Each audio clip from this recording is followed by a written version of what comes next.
사람들은 흔히 이렇게 말합니다. 조금만 더 벌고 나면, 조금만 더 안정되면 그때 좀 여유롭게 살아야지. 그런데 가만히 보면 그 조금만 더라는 말은 끝이 없습니다. 오늘도 우리는 내일을 위해 살고 결국 오늘을 놓쳐버리는 경우가 참 많습니다. 몇 가지 행복이 무엇인지 몇 가지 이야기를 나누려 합니다. 켄 가이어가 쓴 묵상의 삶에 소개된 이야기입니다. 켄 가이어가 멕시코의 작은 마을을 여행하다가 흥미로운 장면을 보게 됩니다.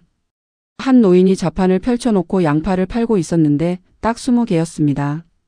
하나에 10센트. 전부 다 사도 $2밖에 안 되는 정말 작은 장사였죠. 켄 가이어는 별 생각 없이 말합니다. 이거 내가 다 살게요. $2 줄 테니까 다 주세요. 그런데 뜻밖에도 노인이 고개를 저으며 거절합니다. 안 팝니다. 당신에게 다 팔지 못합니다. 이유를 묻자 노인이 이렇게 말합니다. 내가 여기서 하루 종일 이 양파 파는 게 내 인생인데 당신이 뭔데 와가지고 내 인생을 갖다가 빼앗아 가려고 그러느냐?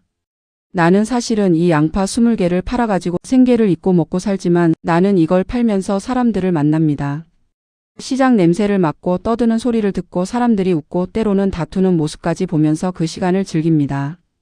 내가 그걸 얼마나 기뻐하는데 이게 내 인생인데. 당신은 돈으로 이 양파를 다 사갈 수는 있겠지만 내 하루까지 가져갈 수는 없습니다. 이 말을 들은 켄 가이어는 큰 충격을 받았습니다.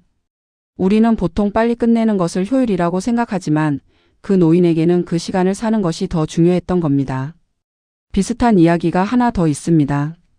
뉴욕에 성공한 한 사업가가 휴가차 멕시코의 작은 바닷가 마을을 찾았습니다. 그는 한 어부가 낚시를 마치고 들어와 작은 배에서 싱싱한 물고기 몇 마리를 내리는 모습을 보았습니다. 사업가는 어부에게 묻습니다. 물고기를 잡는데 얼마나 걸렸나요? 어부는 잠깐이면 됐어요라고 답했습니다. 사업가는 왜 더 오래 바다에 나가서 더 많은 물고기를 잡지 않나요? 그랬으면 좋았을 텐데라고 말했습니다. 어부는 담담하게 이 정도면 우리 가족이 먹고 살기에 충분합니다. 여유롭게 웃으며 답했습니다. 사업가는 답답하다는 듯. 그럼 남는 시간에는 뭐 합니까? 어부가 웃으면서 말합니다. 늦잠도 자고 아이들과 놀고 아내와 낮잠도 자고 저녁에는 친구들과 기타 치며 이야기합니다. 꽤 바쁩니다. 그러자 사업가가 진지하게 인생 훈수를 두듯이 이야기합니다. 지금부터 더 열심히 일해서 돈을 모으세요. 배를 늘리고 회사를 만들고 크게 성공해서 나중에 은퇴하면 됩니다. 어부가 그에게 이렇게 물었습니다. 선생님, 그렇게 성공한 뒤에 은퇴하면 도대체 무엇을 하게 되나요? 사업가는 자신 있게 대답했습니다. 작은 바닷가에 내려가서 낚시 좀 하고 낮잠도 자고 가족들과 시간을 보내야죠. 어부는 웃으며 답했습니다. 그런데 저는 지금 이미 그렇게 살고 있는걸요? 우리 인생이 산다는 것은 무엇이고 또 참 행복이 무엇인가 묻게 되는 이야기입니다. 먼 미래의 행복을 위해 현재의 기쁨을 무작정 희생해야 하는가? 나는 지금 내가 있는 곳에서 만족하고 즐거워하는 삶을 사는가? 진정한 풍요는 단순히 물질이 많은 것이 아니라 내게 주신 가족, 친구 그리고 현재의 삶을 여유롭게 즐길 수 있는 마음의 상태입니다. 어부는 게으른 것이 아니라 자신의 욕심을 조절하고 가장 소중한 것을 알고 있는 지혜로운 사람입니다. 사람들이 겉보기에 성공한 삶을 쫓느라 이미 주신 행복을 놓치고 있지 않은지 성찰하게 합니다. 우리는 나중에 살기 위해 지금을 희생하지만 정작 그 나중에 하려는 삶은 이미 지금 가능한 삶일지도 모릅니다. 그런데 또 한편으로는 이런 생각도 듭니다.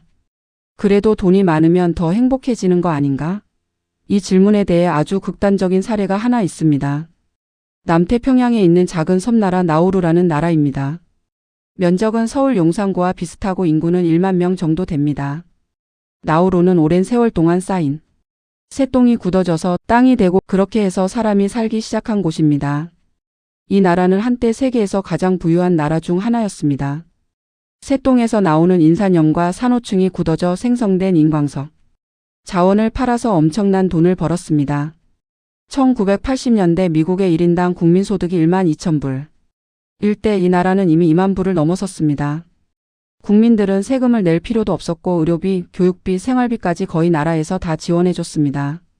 사람들은 자가용 비행기를 타고 해외 나가서 쇼핑하고 람보르기, 포르쉐 같은 고급 승용차를 굴리고 다녔습니다.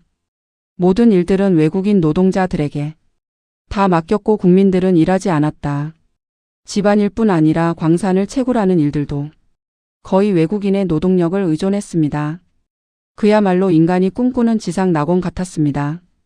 그런데 시간이 지난 1990년 정도부터 인광석이 슬슬 바닥을 드러내고 채굴량도 급격히 줄어들었습니다. 위기를 느끼기 시작했을 때 국가 재정도 어려워졌고 수입의 원천인 인광석은 더 이상 채굴되기가 어려웠습니다. 문제는 그 다음부터였습니다. 사람들은 이미 일하는 법을 잊어버렸고 스스로 살아가는 힘도 약해져 있었습니다. 게다가 성인의 90% 이상 비만이었고 40% 이상이 당뇨를 앓았습니다. 건강은 무너졌고 나라 경제도 함께 무너졌습니다. 그들은 풍요로운 삶을 살았지만 행복을 위한 삶을 찾지는 못했고 또 물질과 풍요만이 행복이 될 수 없다는 것을 깨달았을 때는 모든 것을 다 잃고 난 후였습니다. 이 이야기를 들으면 묻게 됩니다. 도대체 행복이란 무엇일까? 어떤 사람은 하루를 천천히 살아가는 가운데 행복을 느끼고 어떤 사람은 이미 가진 삶을 뒤로 미루면서 미래를 준비하고 어떤 나라는 모든 것을 가졌지만 결국 무너집니다. 이 세 가지 이야기는 방향은 다르지만 결국 같은 질문을 우리에게 던지고 있습니다. 지금 우리는 살고 있는 걸까요? 아니면 준비만 하고 있는 걸까요? 돈을 벌고 있는 걸까요? 아니면 시간을 잃고 있는 걸까요? 행복은 어쩌면 멀리 있는 어떤 목표가 아니라 지금 이 순간을 어떻게 살아내느냐에 달려 있는지도 모릅니다. 어느 날 갑자기 찾아오는 것이 아니라 오늘을 어떻게 보내느냐 속에서 이미 만들어지고 있는 것일지도 모릅니다.